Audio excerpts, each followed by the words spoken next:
Welcome to Indigenous Voice. Today is June 13th, and first of all, I would like to say thanks to the volunteer and Shaw TV who made this show possible. In the first segment today, we are going to continue talking with Elder Tom Sampson. Welcome back, Elder Tom Sampson. And we, as you aware, last time we were talking about the Indian Act and Canadian government and the Supreme Court. Would you please tell us if you want to go for a summary first before continue on with the same subject, please. Well, first of all, I want to thank you for inviting me again. You know, the issues that First Nations people face today are really challenging ones that when I listen to the news reports from the Prime Minister of Canada and the Premier of this province and the direction they're going in, it reminded me of a lot of the things that happened in the past, in the last 150 years. So I had a chance to look at some of the history of the Prime Ministers of Canada. And the first Prime Minister of Canada was a man called Sir John A. Macdonald, was his name. And he didn't have very many kind things to say about the Indian people at the time. And so I took time out to look at what he might have been saying at the time. And looking at why he was talking that way. And just so that you know I'm not making things up, I want to read to you exactly what was written in Their own words. House of Commons, where they keep the records of the statements made by the Prime Ministers and the members of Parliament at that particular time. And Sir John A. Macdonald was the first Premier of Canada. And Canada, what they're talking about at this time, what Canada did to the Indigenous people, or Indians as they called them. And I'll read it to you because it came right out of the minutes of the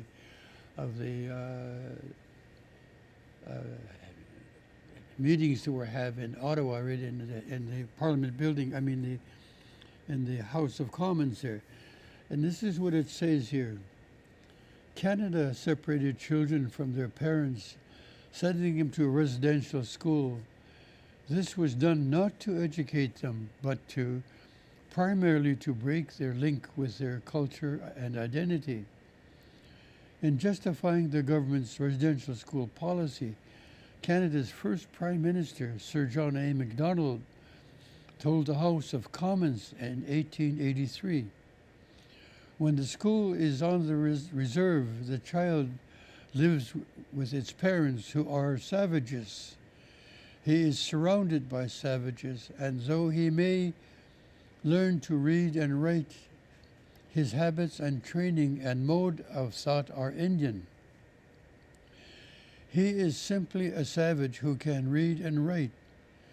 It has been strongly pressed upon myself as the head of the government that the Indian children should be withdrawn as much as possible from their parental influence, and only way to do that would be to put them in central training industrial schools where they will acquire the habits and modes and thoughts of the white man. And this was a statement made by Sir John A. Macdonald, that even though we know how to read and write now, we are still savages. That's what he said at that in the House of Parliament, Commons. And so when I look at the Premier of this province at that particular time, his name was, he was the first Premier of British Columbia, and Trutch was his name. And his thinking of thought were no different than the first Prime Minister of Canada. So there was, from the way it looks, the way history looks, there was much collaboration on how they would coordinate, the First Nations or Indian people of Canada being on Indian reservations, and when they couldn't control them, they moved the children and families off the reservation, the children that is, and educated them in another way. I think the problem that Canada is facing right now is what we talked about the last time I was here, and it's about the Indian Act. The Indian Act has been something that has been a very contentious issue in Canada for the First Nations, because we've continually repeated time and time again that this is not the way we want to live and not the way we are or the way we want to be going into the future. But even in spite of that, the government continues to want to amend the Indian Act through consultation processes, which really, amending the Indian Act doesn't do anything. And it came out of the meetings held with the Truth and Reconciliation Commission that was held. And this is what came out of that meeting in regard to the Indian Act. The Indian Act, over time, this intergenerational trauma has been compounded by the hardship imposed by the Indian Act administration.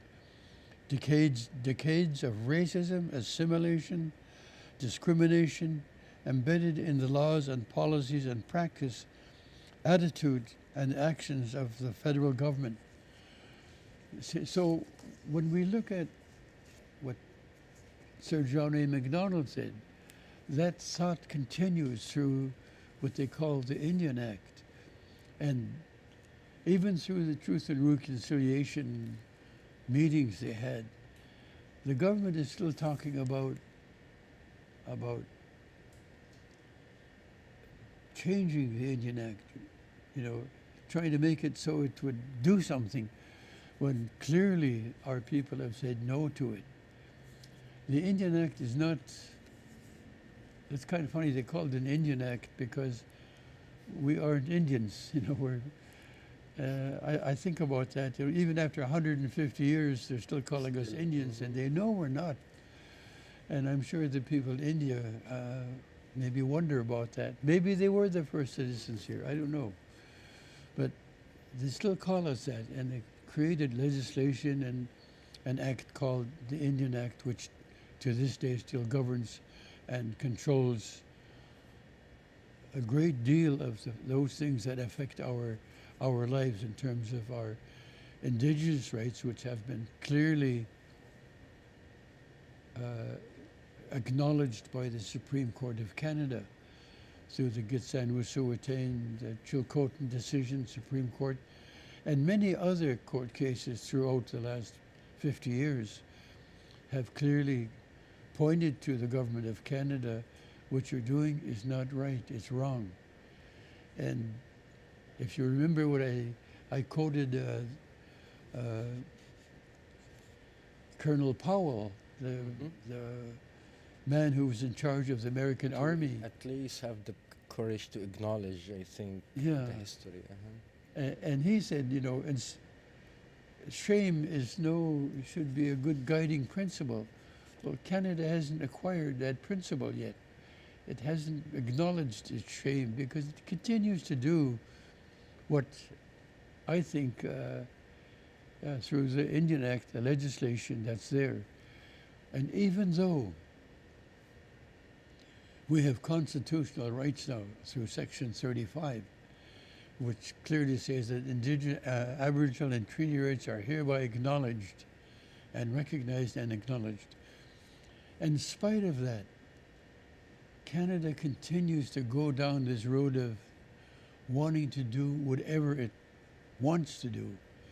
And we see this through the,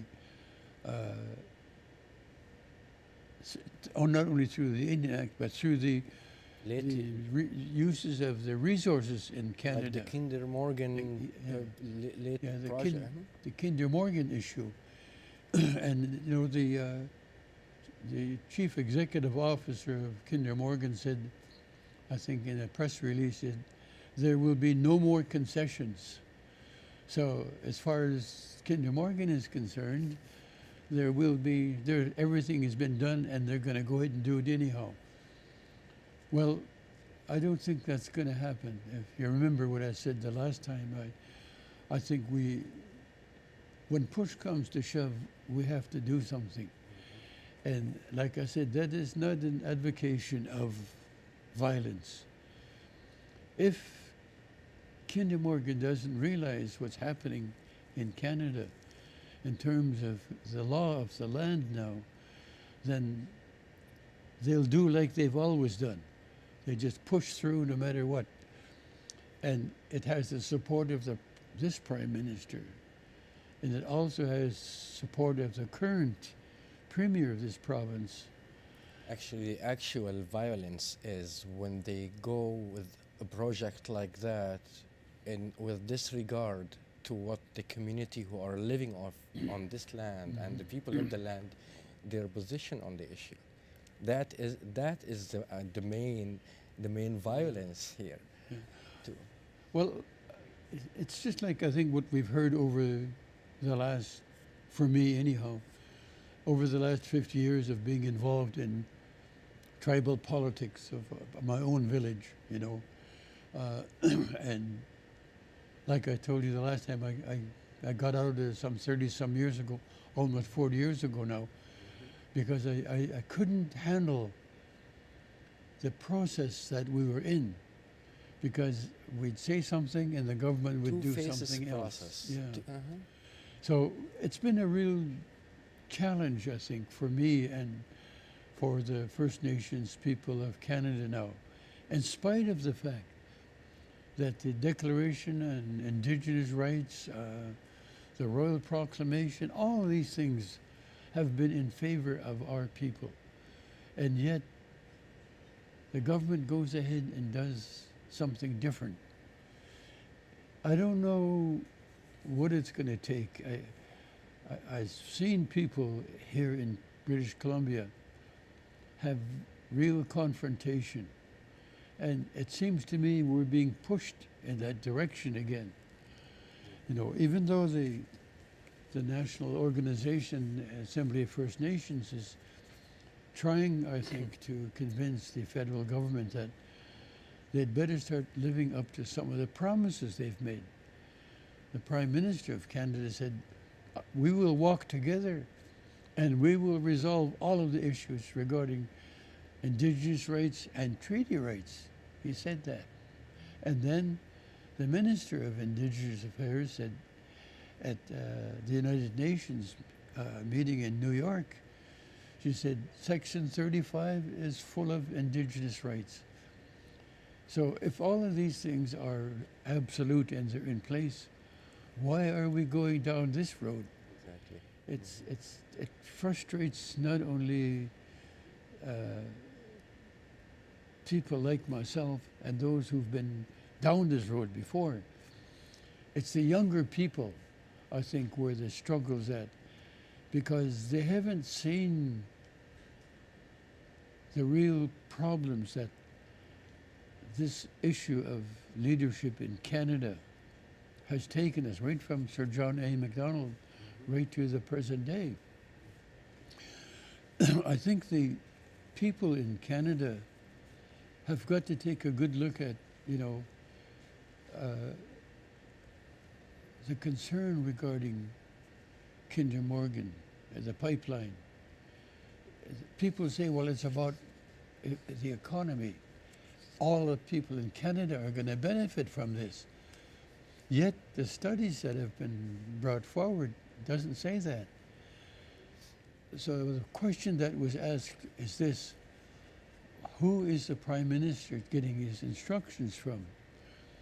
And what came out of that thing is that what the Prime Minister has done, he's hired professionals to do that kind of work, people in the corporate world. And he has completely ignored the scientific facts that I think that should be put in front. Because if we look at an oil spill or an accident in the Salish Sea, we say that it's not just about us humans, it's about everything that's in the ocean. You know, the salmon, everything that's in the ocean has a right to live. And what could be happening is that the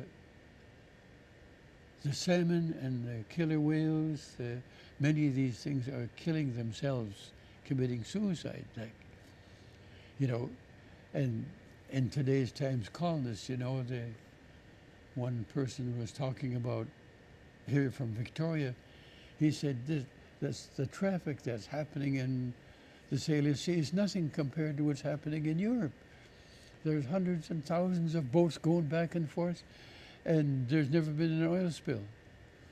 Well, I think what needs to be looked at with that kind of thinking is what is left in Europe. What is there for them? Do they really have an economy of some kind? That the kind of economy and the kind of environmental concerns we have in this country called Canada, British Columbia, Greater Victoria, I'm sure it's not the same. Because why do people come here? And why does the Americans want oil from Alberta so badly? It's because Americans are bankrupt. You know, they don't have any more the luxury of what Canada's got. It's like that pipeline, that Mackenzie pipeline that went in. When the study that was done there, they said Canada has just become sort of the good neighbor. You know, we want something from the good neighbor, so we go and we take it. And that's the attitude that I think the Americans got. But it's not only them, it's other parts of the world who need the kind of resources we have in this country. A lot of people, I think, still haven't realized how well off we still are. We still have a forest. We still have some kind of resources from the ocean that can be, I think, can be restored and can be brought back. Actually, they are saying by 2030, the ocean, the plastic in the ocean will be equivalent to the fish the ocean has. So, and the problem with water, there is no line between the water. I mean, water always, and so I see it's not, but there is one important issue beside the environmental aspect. We all know that how this is damaging to environment, but consent from the community who live on that land. Even if things has nothing to deal with the environment, I think the issue of the consent and the people to again accept and manage a project like that and be again for local benefit, not to be like, as you said, Elder, to go for outsource for China or to the US. But coming back to the McDonald, so it seemed between the difference between the Trudeau and McDonald just change in the word, but the same process, the same rush for resource, the same process of extracting. But the brilliant idea you brought us, and I think everybody in Canada need to do, is go and read what the Canadian politics, like McDonald and his cabinet at that time, said and wrote, and on official record. It showed clearly their racist view and position toward the Indigenous. They just admitted it clearly that they want to completely demolish the culture and the identity of the community who've been living on this land, and they think this is just fine. Well, in terms of consent, the process that we know about in our culture, in our language, is the word consent. It's called honest, which means I agree. We have never agreed. We've never said yes. Aus honesta. We have never agreed. That's what our language says. And people in this country, British Columbia, the people who are saying that, well, why must we be held ransom for these Indians or Indigenous rights people? Why do we have to listen to them? Well, the oil spills in Canada, British Columbia, and across North America have created tremendous damage. The Exxon oil spill in the north there, and the one up in the one in Alaska, and then the one down out in the southern part of the United States. Those were tragic, and the people who were depending on their livelihood from there, it's gone. It's not there, and everything that was there before is not there anymore. That's what we're concerned about. It's the promise that it's never going to happen. So when people make this analogy about how Europe has all these safe places that I have a hard time believing that. Exactly. I don't think there is a tank full of bitumen oil going in so close, like in the coastal inlet here. It's who is the person who said that it's happening in Europe and nothing happened? You mentioned that was a journalist or somebody tried to say that in Europe they are doing it without any problem. Who is that? I think it was in today's paper or yesterday. I think his name is Smiley or something like that. Okay, it's from a It's newspaper. straight from Victoria. His name is written in the paper, so I'm not saying anything that Okay, other people don't know. okay. But I think that kind of analogy doesn't work in Canada, or at least here in our part of the world, because we live in a very sensitive country, sensitive area in terms of the environment. If we believe that these oil tankers, these people that want to use the ocean, if they can promise that there'll never be an accident, Which is impossible. Nobody can guarantee something like that. I mean, considering, I'm sorry to interrupt, but I think Kinder Morgan, they don't have a good record in safety. no. Well, the other thing I guess that we need to talk about in terms of the history of this country, I think, is the way in which the Prime Minister of this country, as well as the Premier of this province, and the previous premiers, as well as the current one, they seem to believe that they can just literally continue to rape the resources in British Columbia. And the evidence is clear about the kind of problems we're going to face in terms of environmental and global warming that's already happening. And yet, it doesn't seem to matter. Scientists are saying, we're in trouble. This whole global warming thing has caused great concern. And we knew about this a long time ago. And we learned that from the ocean.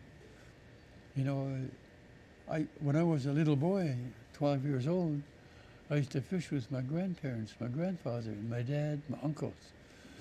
And when we would come in from fishing in evening time, just after the sun goes down, we come in, sit down with my dad and my uncles and grandfathers. They were talking and they were saying, it's funny that fish that was there is not there no more. And so they were talking in our language and they were saying, well, the fish was in real shallow water. And every time we go there now, they're not there anymore. So one of the elders said, well, I guess the water got warm. Maybe they went deeper. So the fishermen, this is 1947. So they went out deeper, and sure enough, that's where the fish were at. So the fish were the first indicators for us that something was happening in the ocean that wasn't like that before. I grew up at a time when cars used to drive in the Saanich Inlet, where I live, and cars would go out in the bay. The ice was so thick they could drive out there. Can't do that anymore. So things have really changed dramatically that we'll probably never see it again in our lifetime. So, and these are all the things we've always known, and yet we can't convince, what I talked about with you the last time, the shadow government. They're not prepared to listen. People like Kinder Morgan, people who've got money to spend, and it's not just Kinder Morgan, by the way. There are other corporations who are continuously, I think, extracting the resources from the land at such a rapid pace that that's why everything is changing. The mountains need trees. If the trees aren't there, the land will get warm. And when the land gets warm a fraction of a degree, things are going to change. And that's what's been happening. And the first thing we noticed, the old people, the elders that I knew, they said, where did the birds go? Where did the bees go? They're not here no more. How come they're not here no more? Everything was disappearing and continues to disappear. You see, when you live on a piece of land, like I lived where my great-grandparents lived. My great-grandmother and my great-grandfather and their parents before them. That's where I live. I've had to observe everything that's where my house is at. I had to look at it and see it. All the things that were there before are disappearing. And for some people, I guess it doesn't matter. But for us, for me, and the future of our children, and the future of those children not born yet, they're never going to know what it was. In fact, some of them don't know now, because it's already gone. Already gone, yes. It's all the birds that used to be in the Saanich Inlet where I lived. In October, they'd come in thousands and thousands of ducks. You could hear them out in the bay, talking, singing, making noise. Now there's nothing. It's gone.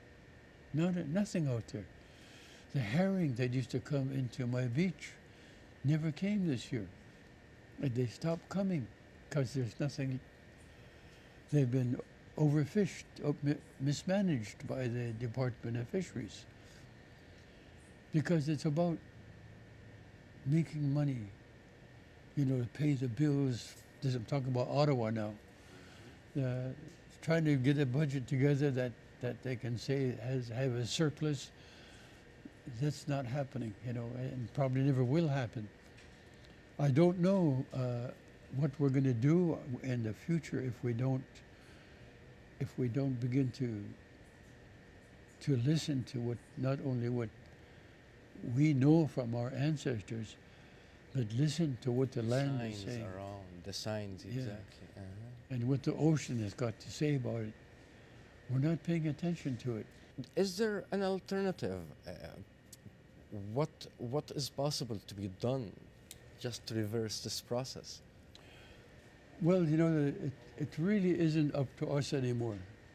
We have already been told by the Supreme Court of Canada, through the Chilcotin, Gitxanuwassuwat'en, and many other Supreme Court decisions made in this country, that Indigenous common law exists.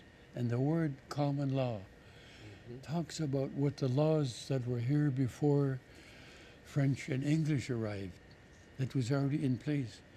That's what has to be looked at now, to see if we can convince the diverse public that has been very ill prepared for the kind of changes that the Supreme of Canada has said.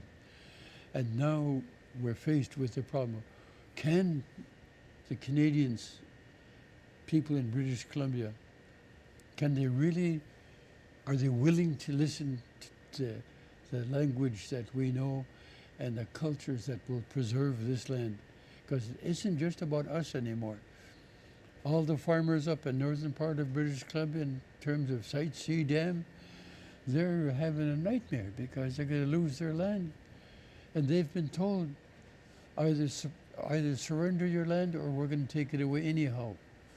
So that's the kind of leadership that's in this country, in this province. They're willing to expropriate land from no matter who gets in their way. And the Premier of this province has said that. And that's why the chief executive officers of Site C Dam as well as the Kinder Morgan thing, they're not afraid to make those kind of statements because they've been promised by the Premier and the Prime Minister of Canada that it's a goal no matter who gets in the way. It seems so, in spite of, and I witnessed part of the consultation, and it was a clear objection for the whole project. I never heard from anyone from the Indigenous community around in Saanich or in Esquimalt or about anyone approve that. The majority of people are against Kinder Morgan. In spite of that, we hear that the government saying, no, it's have to go. Elder Taslach, we have to leave it here this time, but we are always honored to hear from you, and we'll continue with the same subject, hopefully, in another month. So thanks again for giving us these. Come out to our gathering on the 21st. It's going For to the be powwow event? No. On Aboriginal Day, it's going to be in our village. That's where it's going to start. And then we're having a lunch and dinner at Pat Bay, at the Tsartlip. You come and join us. It's an honor. Thank you very much, Elder okay, for sure I will be there. And thanks for watching this part of Indigenous Voice.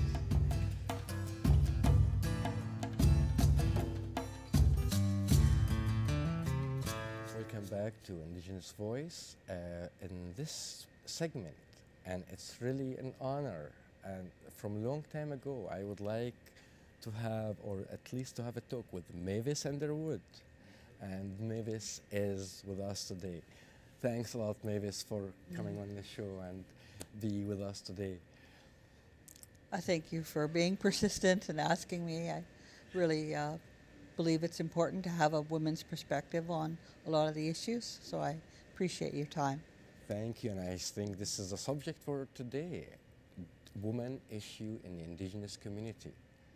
At first, can we have, especially for the people who don't know about history and the Indigenous community, the role of women in the Indigenous community, would you please tell us a little bit about before the arrival or interaction with the colonial settler, a little bit about the Indigenous community and the role of women and life in general? I think that from the teachings, from the stories that we've been told, Indigenous women were very strong. They've had a role of knowing the histories of the families, understanding a lot of the relationships with the land and the territories, the marine territories that were used, that they had a very, very important role. They had a very important lead role in the families, teaching the young men how to conduct themselves and respect women. There was a lot of strength in the women in the community, and a lot of equality as well, that they often worked in partnership with their men in their relationships. There was not a devaluing of women. It did certainly change with missionaries really coming in and realizing that they had to attack the role of women, the strength of the women in the community, and so that they often would demean women. They would encourage the males to be dominant, to try to control women's thinking, to control their actions. So it was very much a direct attack on women when they started to try to colonize or oppress Indigenous people, that they often went to see what they could do to undermine the influence of the women because they were very strong. And kind of holding in the unity of the whole community. Yes, they really were. Like many people call the women the keepers of the fire. It's a term that Christine Welsh used in some of her film. And keepers of the fire really is what keeps the community alive. It keeps that light in the community. It's about a vision. It's about the warmth. It's about the vitality of the community. It's a really important role. I really like that metaphor, that they're the keepers of the fire. Yeah. So now, in regard to many aspects, whether health, education, housing, how is the situation in general? When we talk about Coast Salish here for the Indigenous woman. Yeah. I certainly can't speak for everybody, but I just can speak a lot from my own work. And I know that the role of women is often undermined. It's been undermined by the introduction of the Indian Act as well, by removing children from the community. It was very much an attack on the women and the role and the influence again. Public policy is really much still a form of colonization, and it's a form of oppression, so that Indigenous women were attacked, or Indigenous families were attacked at that level. Going after the children and reducing the role of women in the community as a way to finally achieve the goal of assimilation, to really create people that were wholly dependent on the government. And it was a very awkward time, because I think Indigenous people didn't even have a voice, didn't have a mechanism to say this is wrong. We don't have a way to say we don't want our children taken into care. We don't want our children taken off to residential school.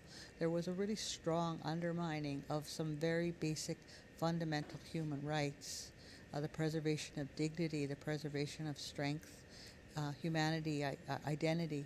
It was all taken away, so that Indigenous people for a long time felt extremely powerless against all of those systems that were put in place to really oppress them. So I think my role in the work that I've done is really try to look at, well, what do we need from the community? We need to be healthy. We need to be strong-minded again. We need to reinforce the role of women in the community. We need to value our women, value our girls, really go back and speak about some of the things that have happened over time. Violence certainly became the norm. Alcohol addictions, a lot of those acting out kinds of behaviors became a norm for generations of people, and now we're starting to have some healing and recovery. We can speak out against that and say, this is not our norm. This is not the way we treated our own people. That we strongly valued the role of women and we respected that. We need to be able to articulate that and not be threatened by the voices or the systems that tell you you're wrong, that tell you maybe you're limiting your people by trying to put women forward. I think we know now in the international arena, in the world arena, if you empower women, you generally change the village.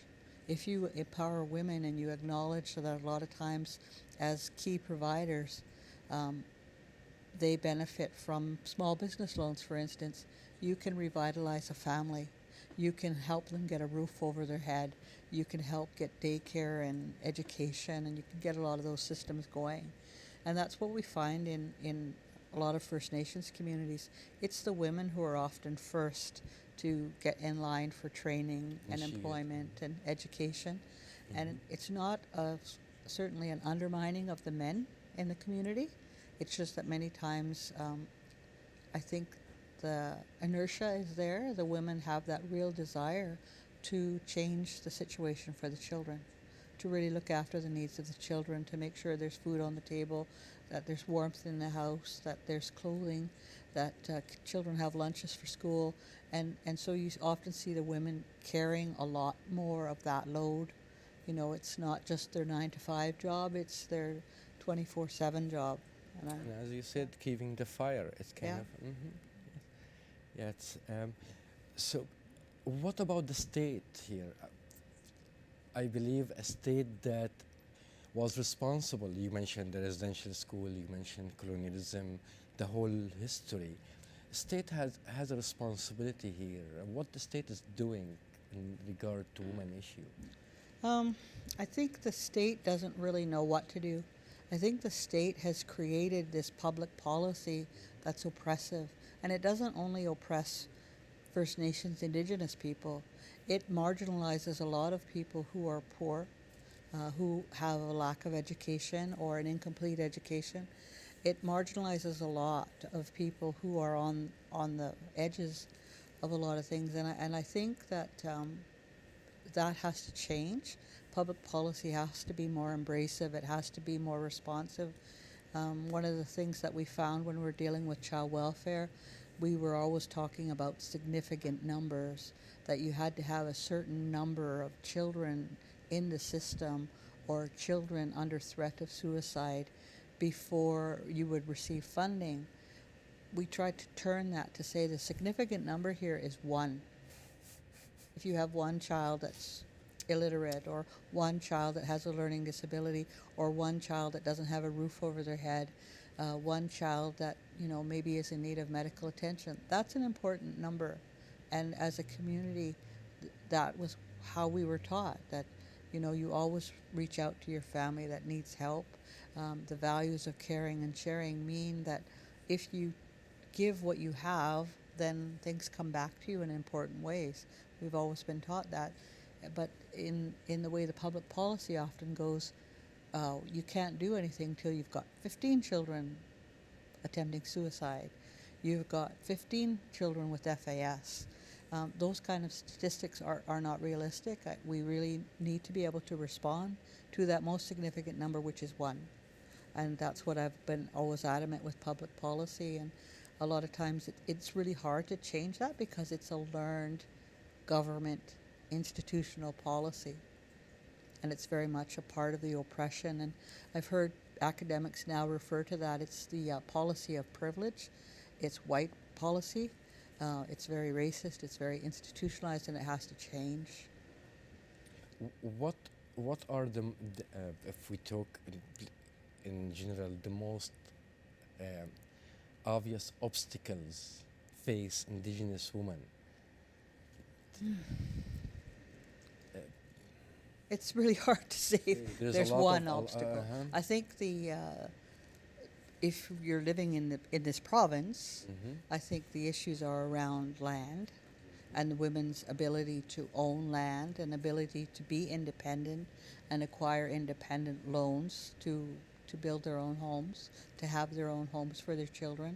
If we looked at statistics on how many of our families are led by a mother only, we need to do better for them. We need to make sure that they can acquire a loan, and that's still something I think that banks need to really deal with. They need to understand the earning power of women, not just look at, well, what assets do they have, what equity do they have, because a lot of times they have nothing. They have this desire to work, and they work incredibly hard. They may have a strong level of education, but they still cannot get a loan, but they have this tremendous earning power. And I think that needs to be recognized, and that needs to be supported so that women can acquire their own housing. And I think that will help turn the tide, because once you acquire your own house, your whole way of life can change. You have a foundation of security for your children. And I think that that's really important. So it's obviously one of the main issues, housing. And what about health?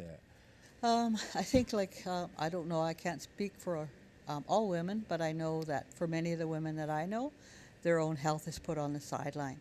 They're often looking out for their family's health, their elders' health. They may be looking out for other people, so that they're not often in that routine of just looking after their own health. So you see that issues like cancer are probably further along before they're detected. It may be because women are not having early detection, just like a lot of men. You know, they're out providing for their families, so they don't have routine medical. I think the issues around doctors and the ability to have doctors is a challenge as well. So we find a lot more people are having to have do all of their medical work through a walk-in clinic, and that's what we're encouraging them to do, so that you at least have that ability to go in and have some tests done and try to be more preventative. And I think our communities are really common in trying to work on health prevention, health education, more health awareness, talking about recreation and social development, so that we look at ideas of lifelong health and improving the education around eating and the food we eat. And I think that's also our relationship with the land and the marine territory. For food security, we really need to be able to have access and recognition of our fulsome Aboriginal rights and title, because right now we've been confined to small reserves without a lot of ability to access all the food that would have been available to us if we had proper access to our traditional lands and the marine territory. It seems that there is a lot of issue are interacted together. It's not only one issue. It's whether if you only about housing or only about health.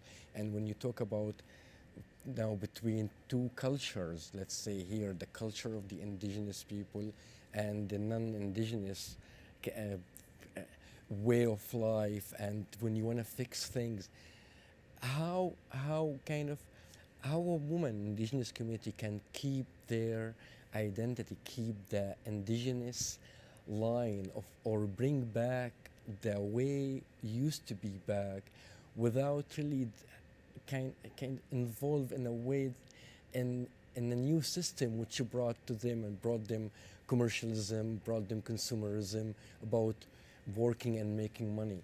Is there a way for kind of reverse the history and go back to the old way? I don't think that that's really what you want to do, because people evolve and learn all the time. People adapt all the time. I would really like to be able to lead a much simpler life, but it's not realistic in terms of where we're at now. We have to do a lot of work on the acquisition of lands, on finding ways to acquire housing. I think we really cannot go back to a simple way of just living off the land. I believe we are still free and independent people, but we've evolved and we've adapted. And I don't like to think that I'm 100% dependent on food that I get in the grocery store. I still believe that I live my rights my every day, because we still have riches from the sea that we have and are provided for us by our friends and relatives. So I would really like to have that continuity, that ability to make sure that we follow those teachings that were provided to us that tell us that those foods are the gift through our creation. And it starts with talking about the environment that's there for salmon. So to have that environment for salmon, you need balance in the freshwater systems, the saltwater systems. You also need to have all the microsystems, the algae, the seaweeds, everything else that goes into helping protect that environment for salmon to make it sustainable. And then we have other species that we rely on that are all part of that. They're indicators of how healthy our environment is, like sea urchin, for instance. It's really being impacted by wave action and vibration and noise, and then over-harvesting.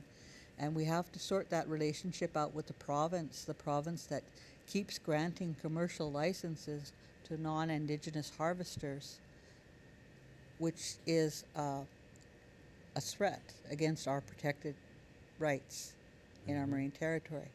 So the province has to come and talk to us about that, see how we can reconcile that.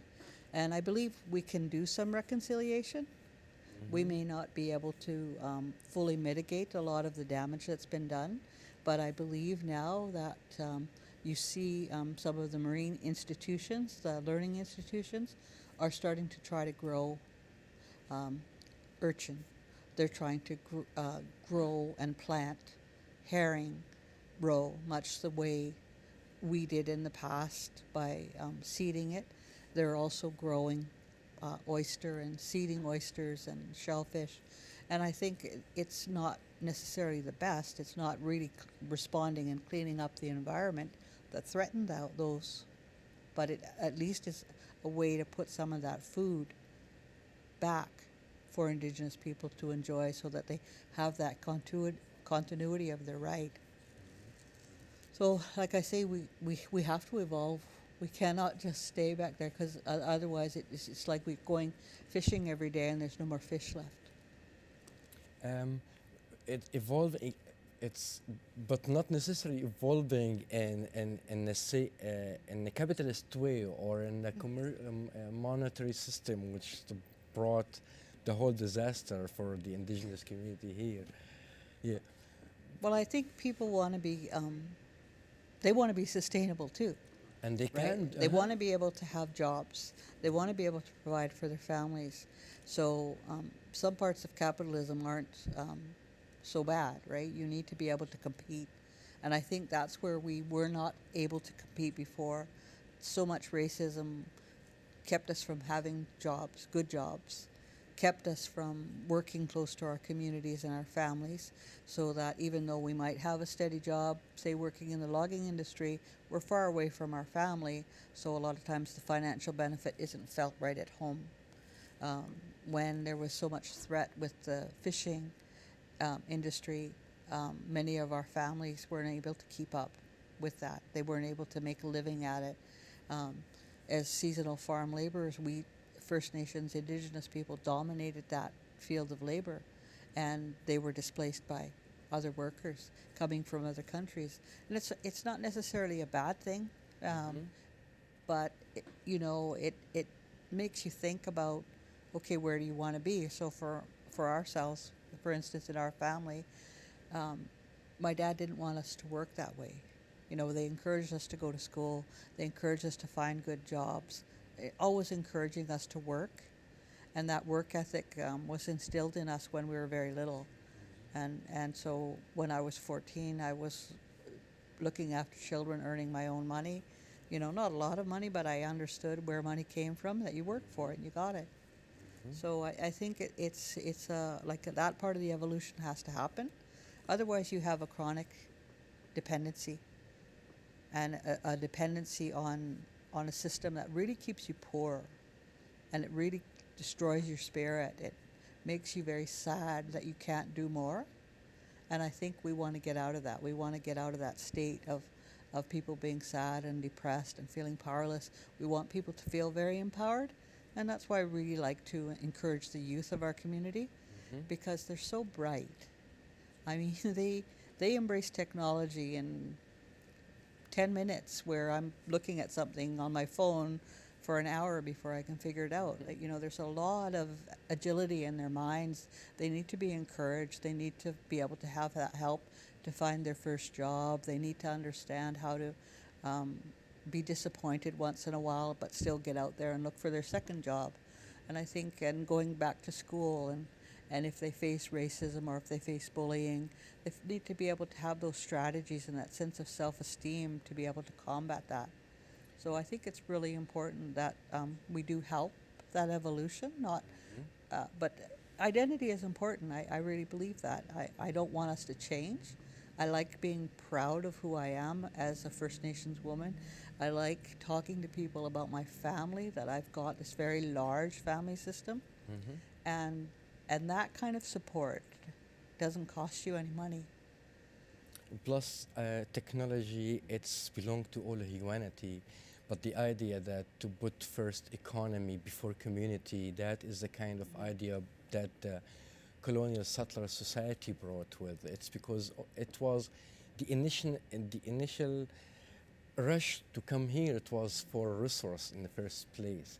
So that the motivation for that, and I, I hope always in the indigenous community would never fall in that trap of kind of putting economy first, and I don't believe that will ever happen because understanding their surrounding, their connection to the land, I'm sure they will be a complete opposite to this kind of way of thinking. And that's is one of the teachings that I've been told as well, is that Indigenous people, because of that connection they have to the environment, to their universe, to the understanding about higher powers in the universe, that having that teaching is a gift that they bring to the other peoples. And it's really to help maintain that balance of spirituality over capitalism or any of those kind of things. And I believe it's very important to do that because I know myself being part of that healing movement and trying to find ways to work more effectively with the policing system or the hospital system, that if you actually work in that idea of understanding and healing and recovery with Indigenous people, you actually become a better, bigger person yourself. And with this positive note, it will be our end of our show today. I'm getting a sign that we're out of time, so thanks a lot, Mavis, for coming today on the show, and thanks for watching this segment of Indigenous Voice. Yeah. Aishka.